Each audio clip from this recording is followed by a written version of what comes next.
All right. As I said, welcome everybody. I'm Dr. John Loehr with the Science Olympiad National Office, and I'm hoping tonight to share with you some information about fundraising. And just but before we get started into the details of the meeting, want to get some of the information and kind of questions out of the way. You should have heard when you came in that the session is being recorded. Right. Once we get a chance to process it, make sure everything's okay, we'll send you a link to it probably later this week. It's also going to be posted on Science Olympiad TV, our YouTube channel. So if you can't find the link or the link gets lost in your email, you can always go to Science Olympiad TV and you're going to find it there. During the session, because we got all the mics and cameras and stuff shut off, I would ask that you use the Q&A feature to ask your questions. And you can find the Q&A feature in the Zoom toolbar or the control bar. If it's not readily apparent, it's going to be under the three dots that say more. But if you put your questions there, I'm going to try and do my best to answer them, right? And my plan is to pause along the way to see what kind of questions have been asked, and then we'll tackle them. And then if there's time at the end, we'll go through anything that's kind of left and outstanding. Should you have a problem, please go ahead and put something in the chat. You're only going to be sending stuff towards me, but it's incredibly helpful. Like you're worried about sound quality or something like that, you can let me know something's wrong. So please don't hesitate to send me a message in the chat. I will do a good job trying to check that and keep an eye on that as we go through this session. So what I'm hoping to do today was to tackle the topic of fundraising and doing it in such a way that we offer you a couple of possible fundraising strategies and talk about them, the pros, the cons, point out some things you need to consider that may not be all that transparent. We'll talk about some of, and to do that, we're going to talk about some basics around fundraising and some things that we know. And then there's kind of four big buckets I was hoping to tackle. We're going to talk about getting donations. We're going to talk about fundraising through selling things. We're going to talk about fundraising through events. And we're going to talk about fundraising through raffles. And my hope is I want to give you a big picture kind of perspective on that approach. And then I have for each one a very specific example that we'll get into the details.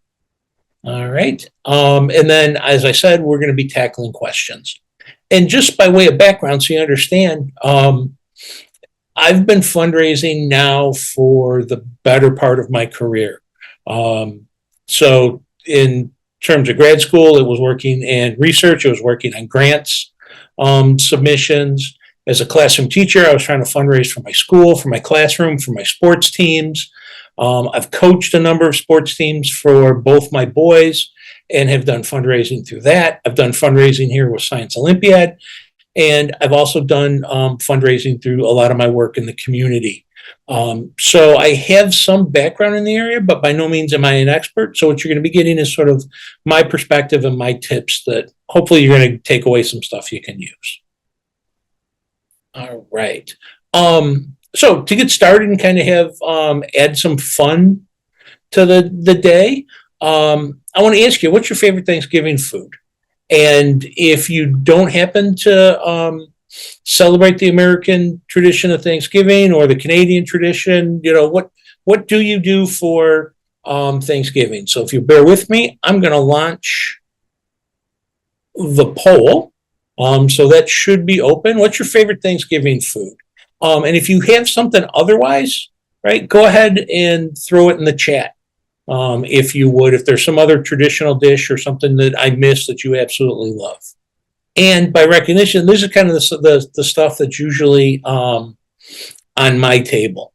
The results, all right. So out of it, mashed potatoes kind of came out on top, which isn't totally surprising. I think the mashed potatoes can be some of the best. What I guess I forgot to put on there, should have thought about sweet potatoes. I'm not a big fan of sweet potatoes, but I do know a lot of people are in the chat. And I apologize. I'm hoping I'm getting this right. Nisha Thant, I hope I got that close to correct, throws out baked mac and cheese. And I totally forgot about, and, you know, we don't often have Mac and cheese. We're usually our starches are going to be the potatoes, both the sweet potatoes and the mashed potatoes, as well as if you've never had the green bean casserole, it's an acquired taste, but I never really appreciated it as a kid, but it was my grandmother's favorite, and nowadays it's mine as well, a lot of times. So thank you guys for that. All right, let's get into this, and so let's start talk about like how do you get started with fundraising. And I think the most important thing is right from the get-go, right? You need to accept that I want to say nobody likes fundraising. Then that's not totally true because there are people that specialize in it, right? People that do development, people that do advancement work are really good at it, and really understand what they're doing. But I think for a lot of us, it's just a necessary evil, right? It's something we have to do. And and there's a couple of challenges that brings to us, right? We have to do it, but that means it's going to take away from our task at hand. So in this particular case, we're talking about, preparing for Science Olympiad tournaments and working with kids and getting excited about science.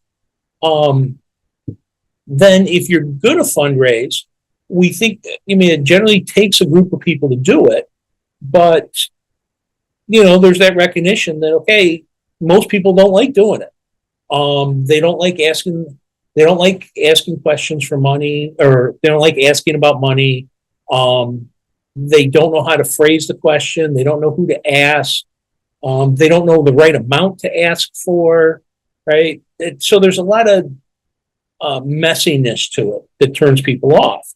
And then the other thing that we have going on here is that while, again, it's a necessary evil and people understand that it has to happen. And let's be honest, people can be incredibly, incredibly generous. The problem is, there's a lot of things asking for fundraising.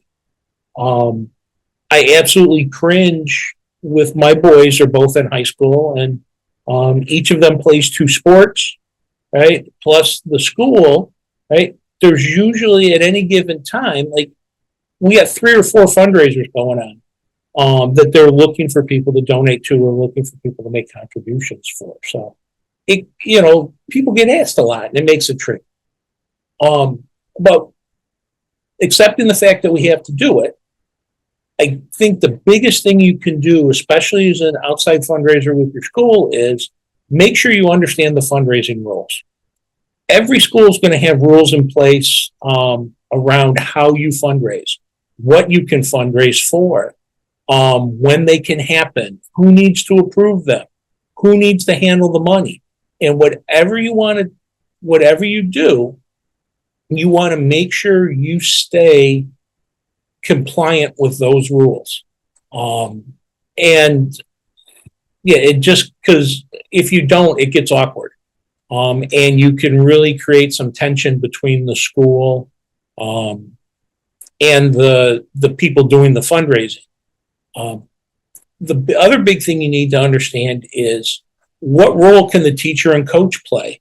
So, for example, I was a building principal prior to coming here to Science Olympiad, and one of the things our school system put in place was teachers never handled money. They didn't handle money for field trips. They didn't handle money for book orders. They didn't handle money for fundraising. Right? Any of those things, teachers never touched the money. It was always being coordinated through the clerk that I had in our school office. Well, unfortunately, I had a teacher that never bothered to check, and he decided he was going to do a fundraiser for his girls' soccer team. And they decided they were going to sell T-shirts. He collected all the money. So it made things awkward. It wasn't an approved fundraiser. He wasn't supposed to be handling the money. There was a lot of money. I mean, a lot of cash and checks and things sitting around in the school, unsecured. So make sure you understand what role people can play and what the expectations are. And then I will tell you, there are times that you're going to run into barriers that may not make it easy to fundraise. So, for example, one of the schools my boys attended, there was a foundation created. And the foundation was responsible for all fundraisers at the school. Well, the foundation decided to deal with this issue with too many people being asked to fundraise or being asked for donations. They were only going to have one major fundraiser. The problem was, if you didn't sign up and let them know you needed to fundraise before they did their major fundraiser, you were cut off from the proceeds. So we had to come up with a workaround, because our ask came and our need came after the fundraiser was set up and already running. But you got to do it in such a way that you don't want to get the coach in trouble. You don't want to harm your relationship with the school. So you got to think about, how do you do with the workarounds and how do you approach this? And then definitely you want to have a plan for handling the money. You want to be transparent. You want everyone to know in the organization who's handling the money, what the plan for it is. So why essentially are you fundraising, right? And then if you have to collect it and you have to turn it in, try to make sure you keep it as close to the team as possible. And I go back to the foundation example, right? So if you participate in their fundraiser, it went into their foundation pot. Well, if you didn't get your request in, or you didn't get your expenditure in before the money went away, you could be left out, even though you participated in their fundraiser. And it was notorious that there was a group that did an event, and every year their budget was off. So they always ended up taking more money out of the fundraising pot that we all contributed to than they effectively were entitled to. So as you look at it and you understand the rules and you understand the things about this, in your setup, try and keep the money close to the team. All right. Try and keep it where you guys can control it as much as possible. Would be my big piece of advice from some hard learned experience. All right. Now we got kind of that out of the way. You're going to be asked a question. All right. So what kind of fundraiser? Right. Well, clearly we've talked about something to make sure you match the school guidelines. So what type of fundraiser? What are you allowed to do? When can you do it? How do you need to handle the money? The other questions you should be asking yourself about what you should do is, right, figure out what your need is for the year, right? Try and figure out what you're at. Like, how much do you really need to have on hand? Because back to the earlier point about like everybody's fundraising, you want to try and set a target, and you want to like base your expectations off of raising enough to cover you for whatever your expected year is, right? Ideally, you want to make sure whatever you're doing is somewhat low cost to you guys, right? So that you're not having to put a ton of money out up front that then you need to cover and reimburse people for and deal with after you get the fundraiser done. Back to the piece on the timing, right? And the fact that most people don't like doing it, and there's just a bunch of stuff going on, right? You want it to be as simple and easy to implement as you possibly can, right? So start with simple and easy things. And last but not least, right? Because, and we kind of mentioned this, with all the things going on, you want to try, I would encourage you to try and make it unique, right? Make it something that most people, it's interesting, people would enjoy it. It's something different. So at this point, I want to just pause and see if there are any background questions, anything on this that we need to touch on before I start breaking some of these ideas down, some of these fundraising approaches down.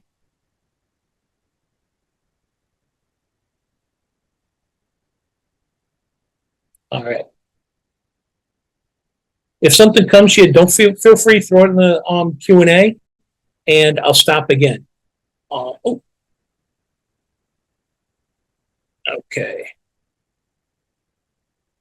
All right.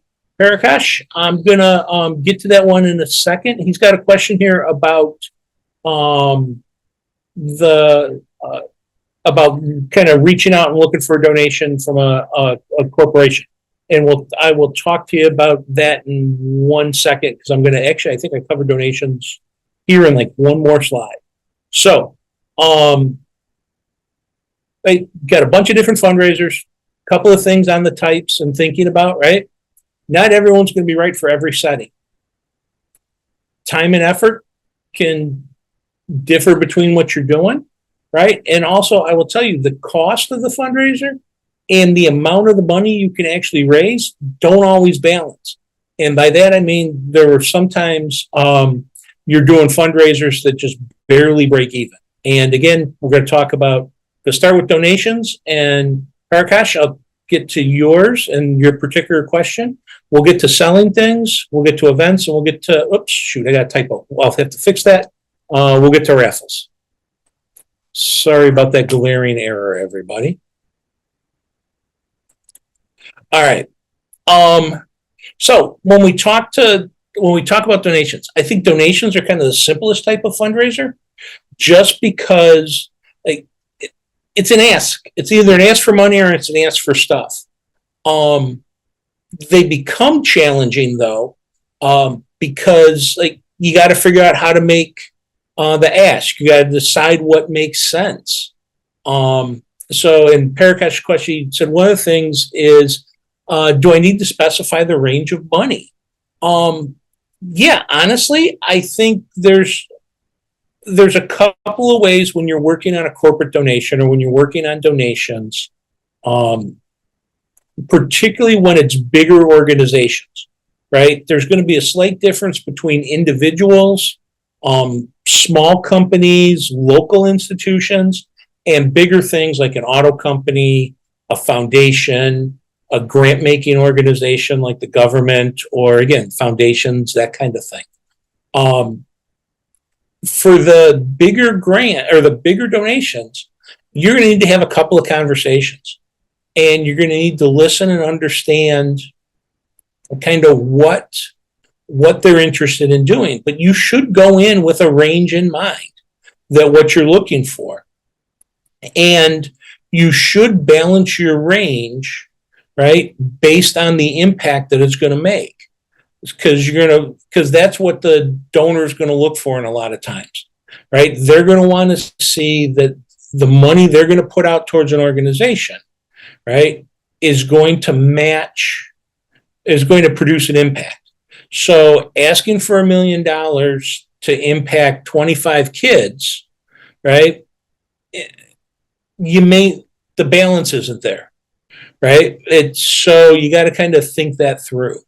The other problem with donations, right, there's a lot of work involved. You got to craft the letters, you got to do follow-up, you got to, as I said, there can be multiple meetings, and then figuring out who to ask. And Parakash brings this up in his as well about, I'm going to just hit this answer live, right? Do you reach out to HR or finance teams, right? How do you make a connection? And I'm assuming when you say auto company, we're not talking about Tom Brady Ford, right? It's not necessarily an auto dealer, right? We're talking like GM, Ford, Rivian, a bigger company. I don't think HR is the right guys at all, right? What you want to do if you're looking for a big company, corporate responsibility, community relations, if it's a particular plant, the plant manager, if it's a union shop, maybe you can go to the union steward or the union organization. I think all of those are better people in finding out who to ask. When you're thinking little stuff, right? You want to go to the owner.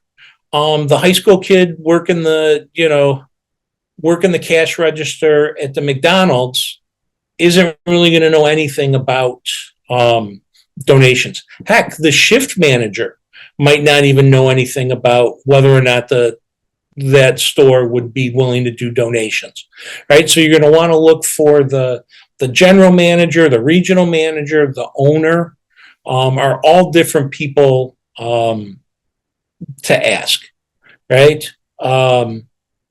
So I think, and the other thing you can do with a big company in terms of figuring out who to ask is if you can find somebody to work there, they may be able to make the connection, or they may be able to make the ask for you, right? Because there's a lot of companies, and there's a great example of this here in kind of Science Olympiad history, right, where a bunch of employees at a Hewlett Packard operation in, I believe it was Oregon, got involved with their children's Science Olympiad team. And because they were making donations themselves to the Science Olympiad team, it turns out there was Hewlett Packard has a corporate donor program. So you can make a request to, they could make a request to the organization to say, hey, we donated, $5,000 to West Middle School Science Olympiad. And what ended up happening was HP's kind of protocols for that is they will match the employee donations up to a particular dollar amount. So all the employees gave $5,000, and then it turns out their employer, Hewlett Packard, gave another $5,000. So that's the big trick here, is figuring out who is the right person to ask. And in this particular case with the auto company, corporate relations, plant manager, union, right? Or an employee would be all the people I'd go for. And yes, definitely plan on thinking about money and having kind of an idea what you want in mind. But back to donations, I think a lot of times they can often be the least effective. You're going to put a lot of work in a lot of times for a small return, especially if you're dealing locally. But the other thing is there can be big expectations set around donations, right? You see the massive, going to stick with the auto plant. So Chevy's got a massive operation. We all know General Motors is a huge financial concern, right? They have a ton of money as a corporation. They do very well. So you think, okay, they're going to be willing. We've got this natural alignment to STEM. That may not be what they're thinking. You get big buildup. The other problem with donations is particularly corporate and grants. The process can take a long time. We're talking multiple meetings. We're talking on grants. It can be a lot of work to put the grant application together and sit and wait and kind of hear what might be happening. In terms of the who and where can you find donations? Friends and family. Or particularly friends and family that can connect you to their companies, maybe, is always a huge one. Stores and corporations, grants and foundations. And what are you going to get out of it? It's money and materials. And how do you go about it?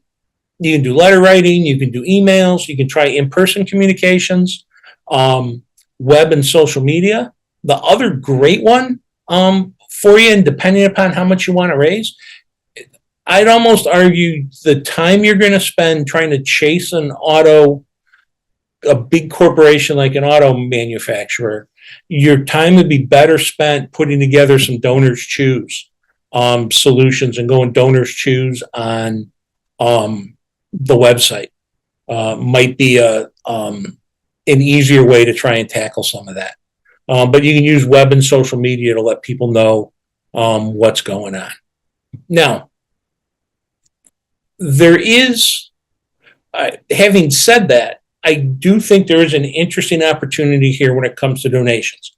And this is an opportunity that I have been lucky enough to use occasionally. All right.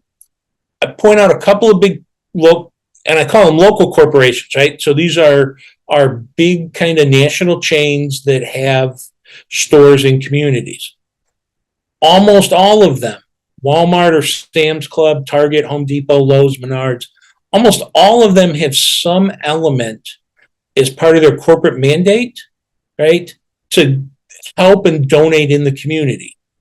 And that doesn't necessarily mean 100% the town that the store is located in.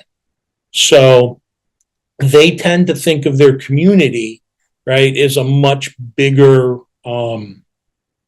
area, right? Now, saying that, if there's a Walmart in Crystal Lake, I shouldn't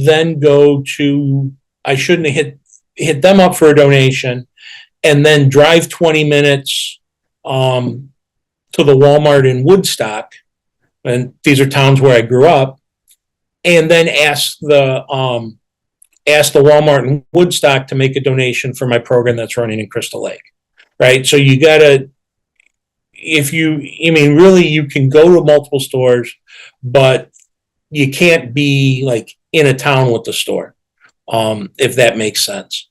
But the cool thing about it is when you research what they can give. Some of them, right, will give you, they can make cash donations. Others, right, and honestly, this is where you can use it if you're smart. If they're hesitant to give you a cash donation, right, ask them for, okay, could I get a gift card? Could I get a store credit?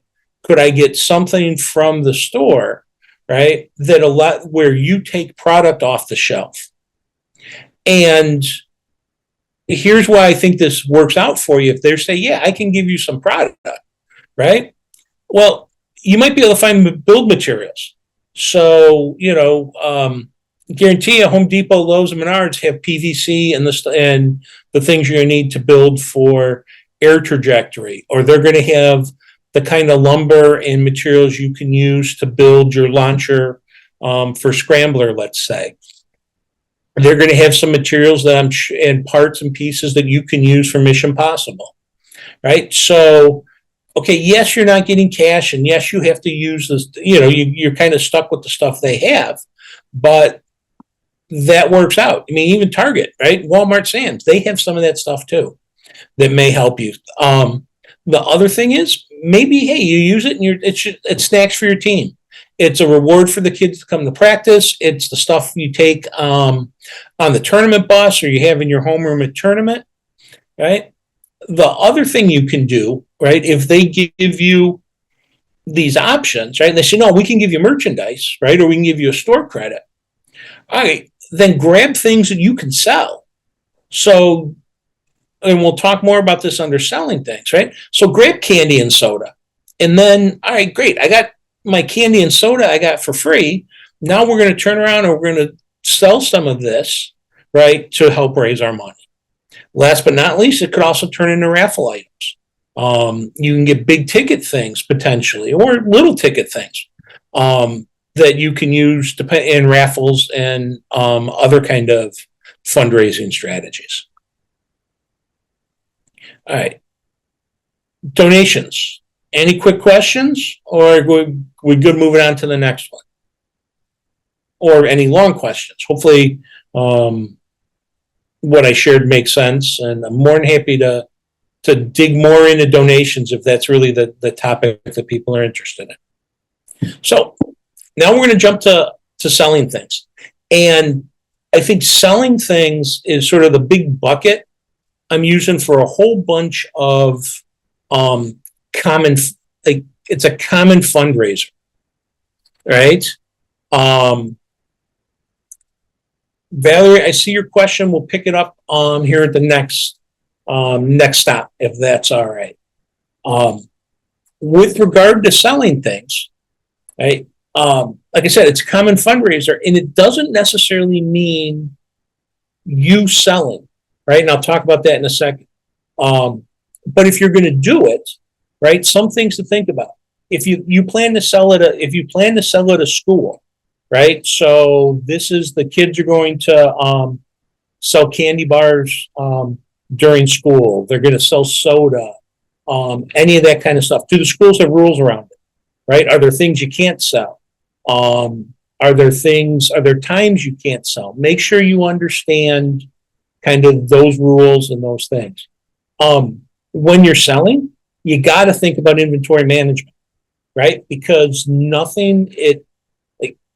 it's great to sell stuff, but you got to have the inventory. And because a lot of times what we're talking about selling are going to be food items, they tend to be perishable. So how long can I keep my inventory? How long do I have to move it? If I guess wrong and now I thought I'd be able to sell 1,000 bags of Frito-Lay chips at lunch, right?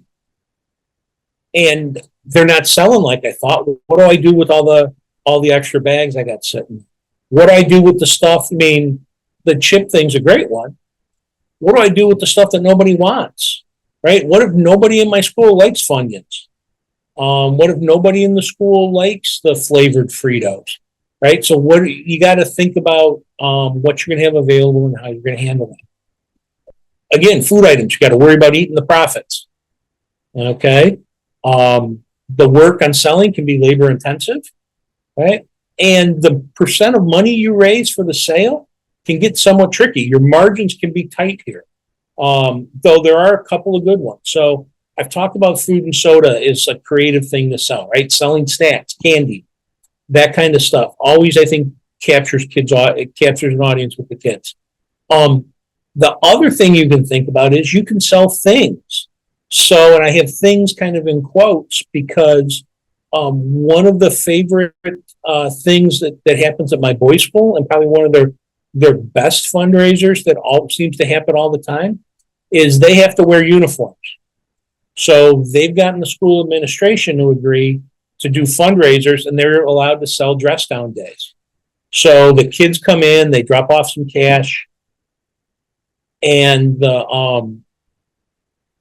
everyone can be out of uniform that day, right? Maybe you can work with the school and it's sell other creative things, right? Maybe you get a teacher and says, hey, science department agrees because it's helping the Science Olympiad team. We're going to sell homework passes.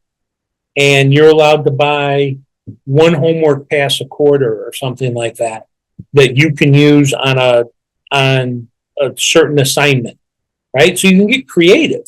The other thing that's here, and I lumped it in because I love this concept, and I didn't really wasn't sure where to put it. So I kind of put it here with selling things.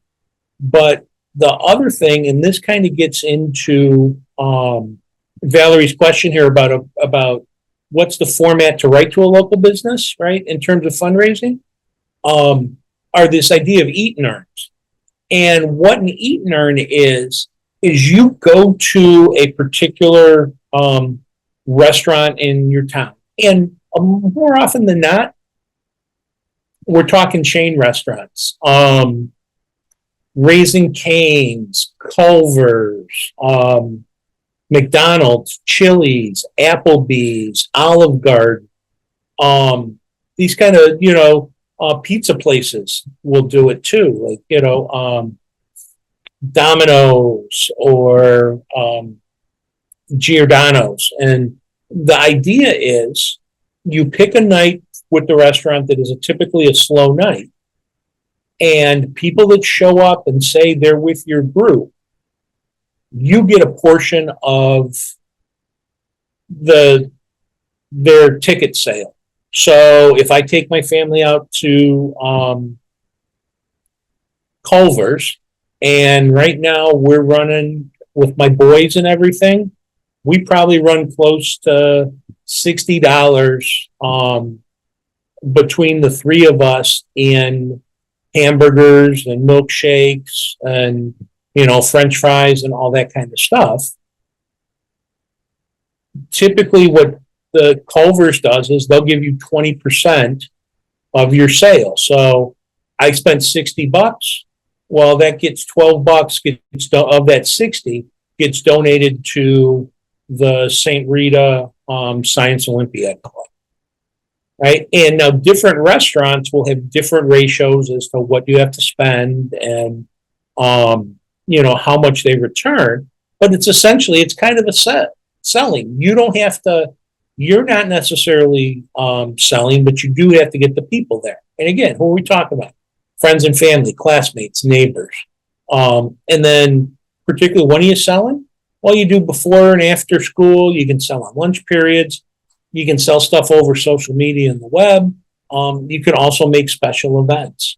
And before we get into a specific example of selling stuff, I want to talk about Valerie's question. Is there a specific format to write to local business to ask for items for fundraising?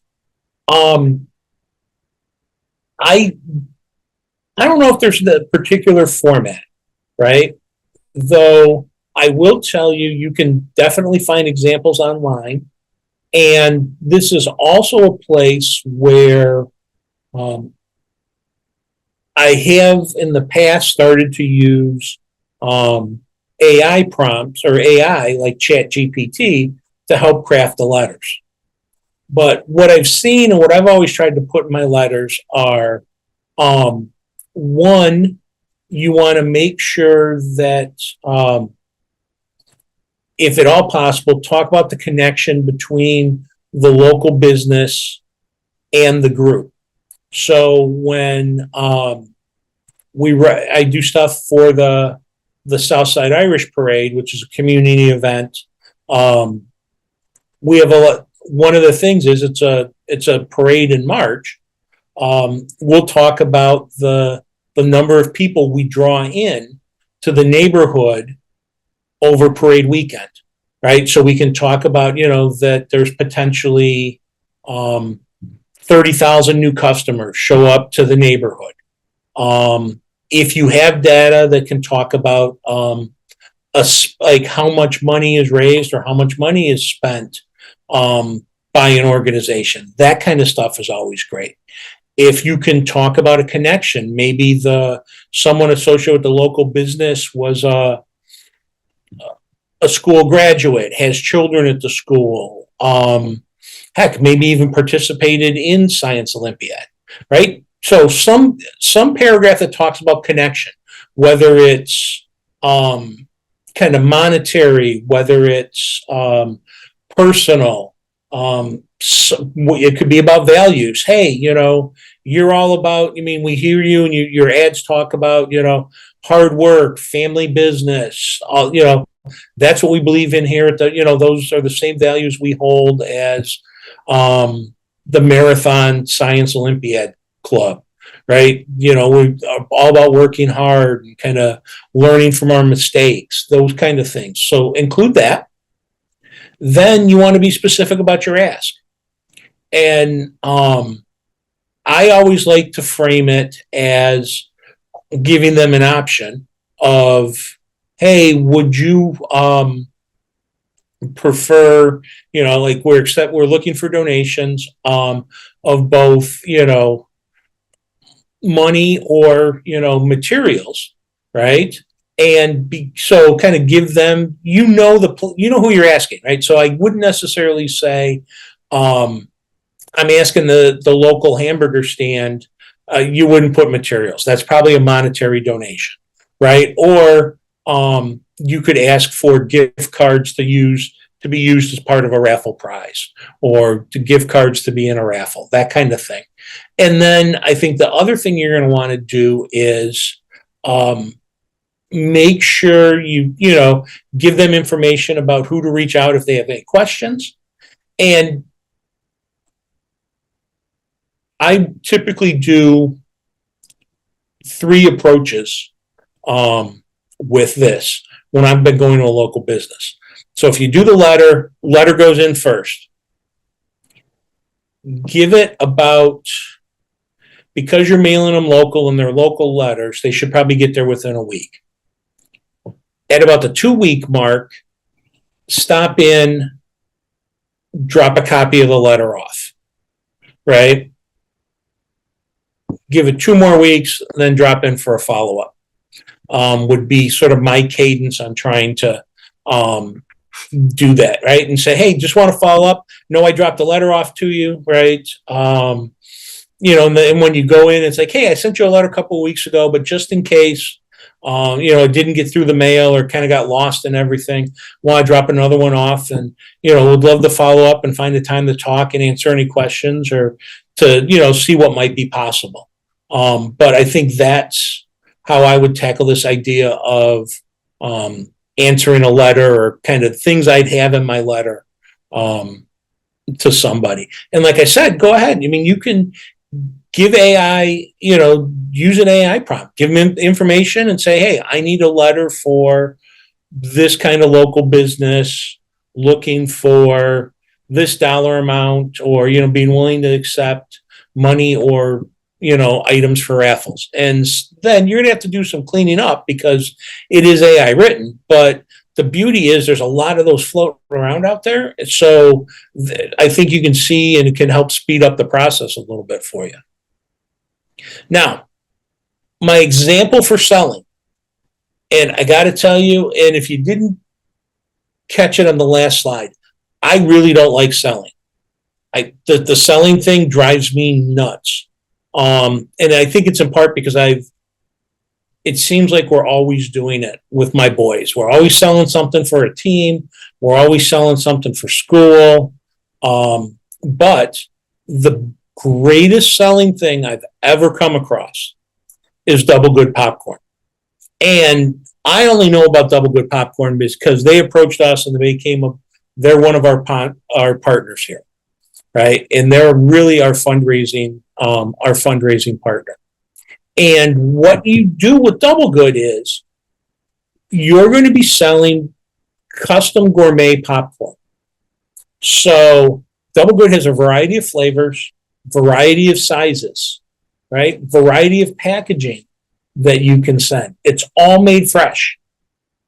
And it's shipped directly to the purchaser. So you, as the person running the fundraiser, you don't have to touch any product. This is not Girl Scout cookies where you're selling the cookies and then you got to figure out, how do I get the cookies to all the people, and do I have the right cookies, and do I have enough, and did I grab the right kind of bag? All that stuff is cut out.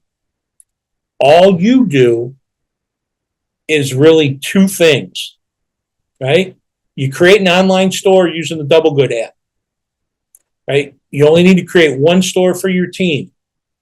You then share that store, the link, out to everybody on your team, as well as them sharing it out to their parents, right? And then you put it out on social media.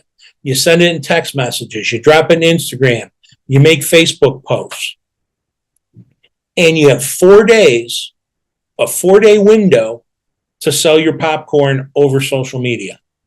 You don't have to talk to anybody. All you need to do is push it out on social media.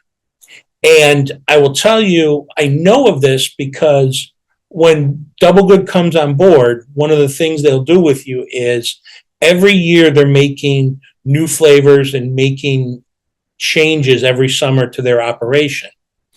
And they want to test all their improvements. They want to test these things out.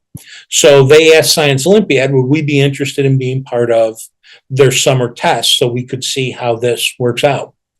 And for the guy that has next to no social media presence, hates selling, right? In 4 days, I sold almost $1,500 worth of popcorn, right? And like, again, no social media presence, no big following. All I am is, I'm out there on Facebook, but that's it, right? And the cool thing about it is DoubleGood's rate of return is awesome because it's at 50%. So my $1,500 in sales raised $750 for Science Olympiad. And the beauty is all the people selling in the store, we have to worry about each getting a check and then getting that check turned in, or, we pay for it, then we pay somebody else. DoubleGood collects all the money, they collect everything, and they send the check to the organization with the total amount raised. It is if you're going to sell stuff, it is honestly, the greatest sales experience I have ever found with an awesome rate of return. And the beauty is, the other nice thing about it is, because the popcorn is made fresh, it's actually a good product. It's actually decent food to sell. All right. Questions on this? And I know I'm going long here. So if you have to jump off, I will stay to finish the presentation. Feel free if you want to drop off. You're going to get the recordings, and you'll be able to follow up and hear what we talk about. So, and I will try and speed it up here maybe a little bit. All right. So events. Events are awesome, right? They raise awareness about you. You have a ton of different options. Dinners, you can do bowling outings, you can golf outings, invitational tournaments, you can do camps for kids. The problem is events can also be a huge, huge, huge challenge, right? So you need to be smart about it. They're going to demand your time. So that's going to take away from doing things around the Science Olympiad team. A lot of the expenses on events are up front. So you're paying for things, hoping to make yourself whole on the back end. Events also can have a ton of hidden costs, right? And I already talked about how they're labor intensive. So because they're labor intensive, you want to try and use a committee, and that's going to distribute the work and the various tasks to people. Though I will tell you, as the organizer, using the committees, right, can also up your workload and your stress because now you're managing people on a project, right? One of the ways that like events can be successful, right? Use the event for other fundraising, donations, sponsors. So it's going to shock you if you've ever, depending upon your Facebook feed and who you engage with and stuff. I'm in a community where it seems like every time I turn around, there's a golf outing fundraiser. Almost all golf outings only make money on their sponsorships and side activities at the golf outing. So they're selling hole sponsors, they're selling lunch sponsors, they're selling sponsorships and essentially collecting donations, right? And then they're running a ton of raffles, right? You're not making money on the individuals attending. You're hoping to break even on the cost of individuals. And then the other thing you talk about is sales, right? So back to, hey, an event. Maybe you can run the concession stand at a sporting event for your school and split the profits while you're manning the concession stand. Or maybe you have an event and you can sell stuff along the way. It could be additional things. It could be merchandise, kind of the world's your oyster on selling. And again, you're going after the same people, friends and family, community, people with common interests. And this is where I think if you can get creative with your event, you can draw in some interesting people and you can get a lot of stuff. So like trivia nights, movie marathons, like interesting things might be able to, is the key to trying to draw people into an event. Now, I want to talk about probably one of the biggest things that Science Olympiad tournaments do, or Science Olympiad teams do, are invitational tournaments. It's a practice tournament, right? If you've ever gone to one, you can always run one for your school. It's typically got to be on a Saturday, right? The beauty here is you can tweak it and adjust the events. So there are invitationals that don't necessarily do all 23 events. There are invitationals that don't do middle school and high school. They tailor themselves to one group or the other. Problem is you got to find the space, you got to find event supervisors, and you're going to need the equipment and the materials. Before you go down the road of your invitational, you got to have a really great understanding of your budget. So what is it going to cost for medals and trophies? What it's going to cost in equipment and materials? What are you doing for the event supervisors? Hey, what's the cost? Am I getting charged for space rental?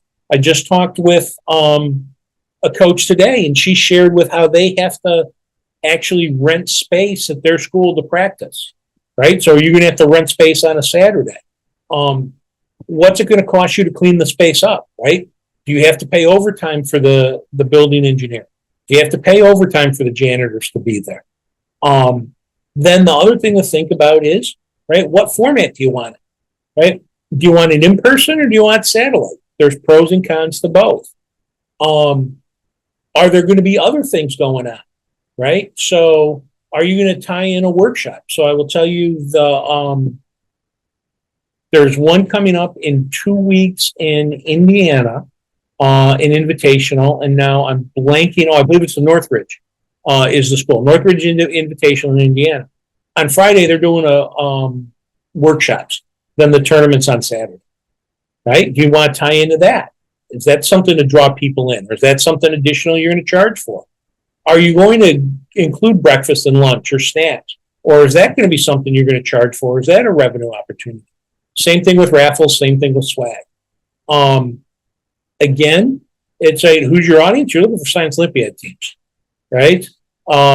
And depending upon how you go about it, if you do a satellite tournament, right, you can draw from a wide range of people, right? A lot of teams will be willing to do satellite tournaments because all they have to do is go to their school. If you insist on in person, all right, depending upon your location, you may have a little bit tougher time getting people, right? Also, think about who else is competing. I know a lot of schools and a lot of people love to try and do stuff on the Martin Luther King Jr. weekend in January, right? That Saturday is really popular, but that's also when like Harvard and MIT are running their invitations. There's a Southern California Invitational that weekend this year. So there's a lot of, you can then, you got to think about when you're going to go, right? Because you want to make sure you can actually draw an audience for that. All right. Then you got to get your approvals. So first you start with your school, and your school's cool with it. You go to your state director. State director's cool with it. You come to the national office. We sign off on it. We make sure you get your insurance so everybody's safe and you're covered. And then it's just about building your audience. Michelle asked in the chat if there are other fundraising partners like DoubleGood. No, DoubleGood is our fundraising partner. They're kind of the people we've decided to work with. But there's other people out there, right? I've known, we've sold pizza setups. I've sold wrapping paper. Wrapping paper is horrible. Candles are horrible. What else is out there that we've had to sell? Christmas wreaths. We've sold luminaries for Christmas. Like there's a bunch of different stuff out there. But like I said, I really like the DoubleGood one. And again, they're great people to work with, and they're a Science Olympiad partner. All right. I'm going to skip it in. So if you have questions, go ahead and type them into the Q&A. I want to get to raffles, and then we're going to pause and I can tackle some questions, right? So all you're doing in a raffle is you're selling chances to win something, right? You got a wide range of how to do this, wide range of stuff to sell, right? As well as a wide range to do the raffle. You can be in person, you can be online. The raffle could be for money. The raffle could be for stuff. They're moderate work because you got to sell the tickets, right? The only way a raffle works is you got to sell, right? Again, a lot of times your costs are up front, right? But the beauty is, so depending upon how you're doing the raffle, right? You may have to go buy stuff. But the nice thing is there's often not really hidden costs in a raffle. And as we've talked about, you can sometimes get prizes through donations. And again, when we talk about, you have to figure out how you're going to want to pull the winner, right? So do you do it in person or online? Is it in conjunction with an event? Or is it just, hey, here I'm online, we're going to pull the winner? It's the usual suspects on who we're selling through, or selling to. But in terms to watch out for, make sure you understand the rules, right?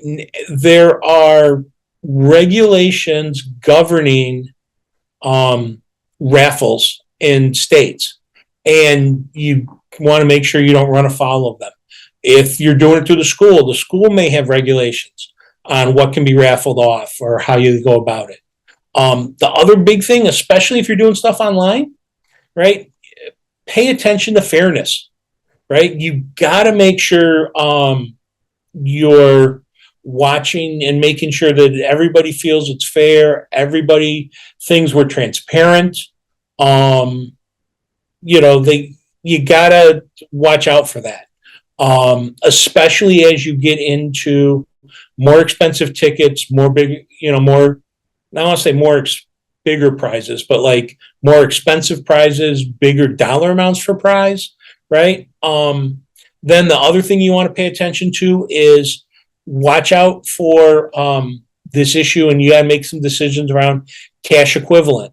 So one of the things we will always raffle off is this past year for the parade I helped on, we raffled off a trip for 4 to London for the Bears game, right? And you got tickets, we got your hotel, we got your airline tickets.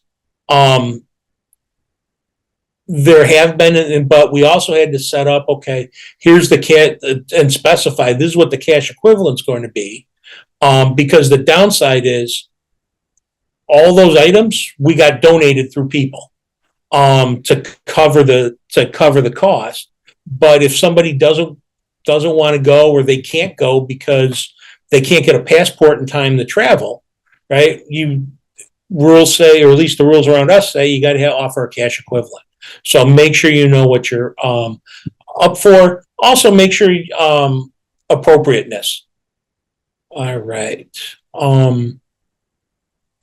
Real quick, Jennifer asked about, is there a national SO DoubleGood account we need to tap into? Nope, there is nothing from nationals. It is all between you and DoubleGood. You just download their app from either the App Store or Google Play, and you can get started with them setting up your event. All right.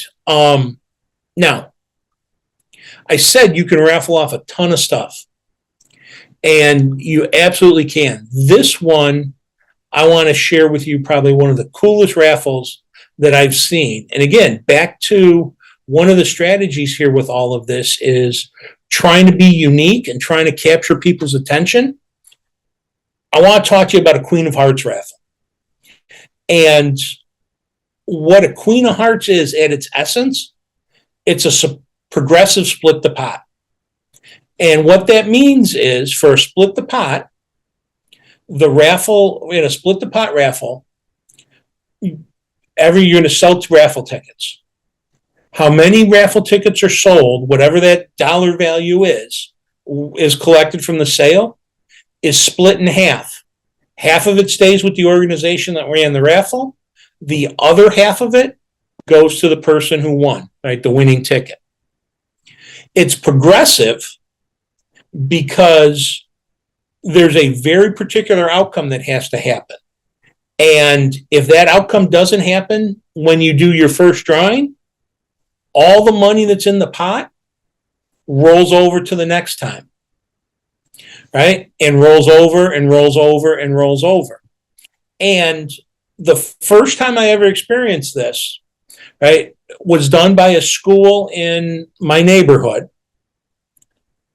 They actually ran into a situation where they were about to collect too much money and have a prize pot or a prize pool that violated state law here in Illinois for the size of the prize pool. Their final pot for their Queen of Hearts raffle was $4 million. $2 million went to the school, $2 million went to the winner. And they did it by selling 6 tickets for $5 a piece. And what happens is the purchasers, on the ticket, they write their name, their phone number, and they put a number 1 to 54. They throw them to the raffle drum.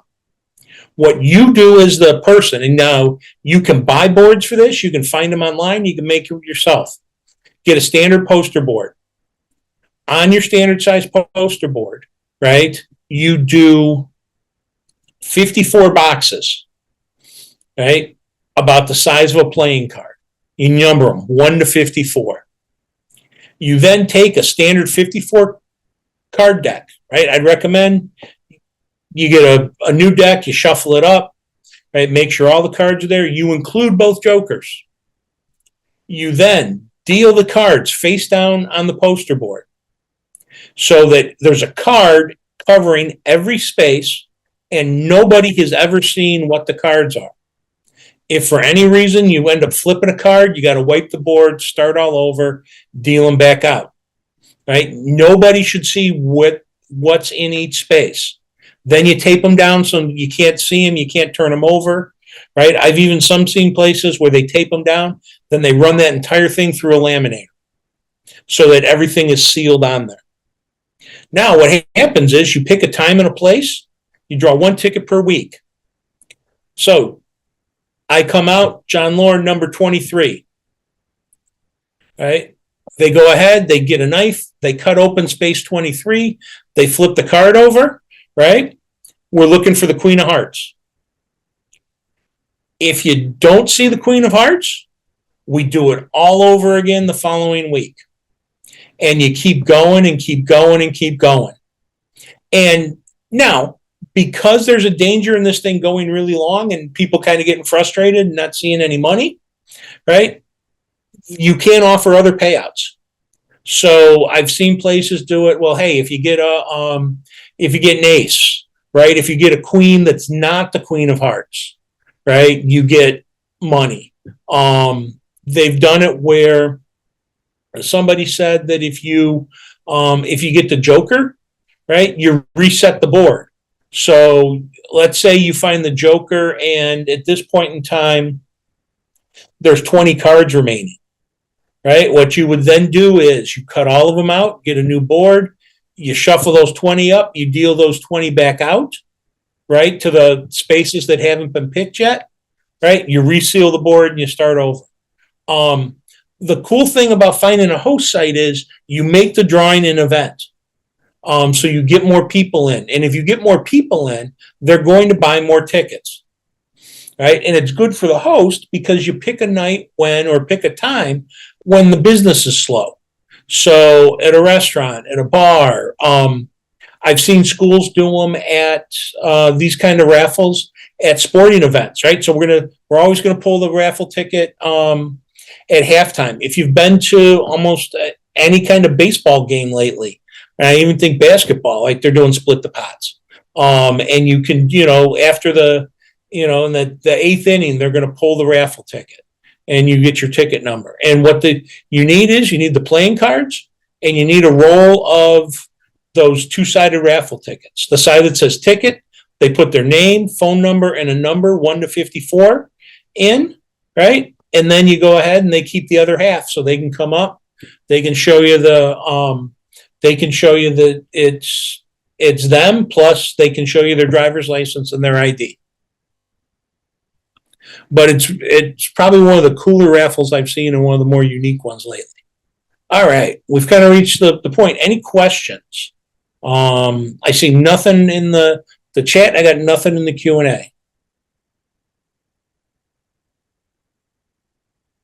All right, well, you think I'm going to put in a plug for upcoming webinars. I got 3 more this month.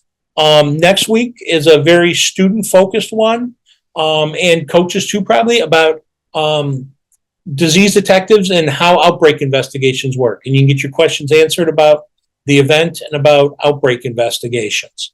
Then on the 19th, for students, event supervisors, tournament folks, we're doing a session on a new event we've been working on, engineering CAD, right? And we want you to come and you can find out how to run it if you're an event supervisor. And as a student, how do you compete in it and kind of why it matters? And then the next night, we're following that one up with what I think is a fantastic presentation from the director admissions at the University of Nebraska-Lincoln, right? Dr. Jeffrey Beavers, right? And he's going to talk about what is engineering. And it's going to be not only engineering careers and where you can go if you have an interest in engineering, but also he's going to talk about like different ways engineers are taught. Because I'll be honest with you, I'm not an engineer by background. I was a student in the hard sciences, knew nothing about engineering until my oldest decided he wanted to be a civil engineer. And we started looking at colleges and just visiting a whole bunch of different engineering programs. And let me tell you, it's not like what I experienced for my bachelor's of science degree. So I definitely would encourage anybody who is interested in the topic, have kids interested in engineering, your build kids, any of your designers. I think that would be a fantastic one. If you want to know more about the webinars we're doing in December, January, February, and for the rest of the year, you can follow us at Science Olympiad Official on Instagram. All right, so in conclusion, hey, fundraising can be effective, right? There's a bunch of different options. I would encourage you, as you get into it, make sure you understand the rules, the goals, and the costs, right? Because those things are there. And the biggest thing, right? And this is and I'll tell you from having lived it myself, balance the work versus the money raised. Nothing stinks more than putting all your time and effort and blood and sweat and tears into putting on a fundraiser, right? And you break even. You barely clear your target, right? It can be a disheartening experience, right? And then, like I said, be unique. Queen of Hearts, come up with creative things to do for events. Come up with creative things to sell, right? You need to break through the noise. You need to get people interested and excited. So I would encourage you to be unique. All right. Thank you all for hanging out to the end. I appreciate it. Like I said, we'll get this information out to you. I hope you have a wonderful night. And as always, I'm really looking forward to running into you at a tournament or another Science Olympiad event this season. So I wish you all the best.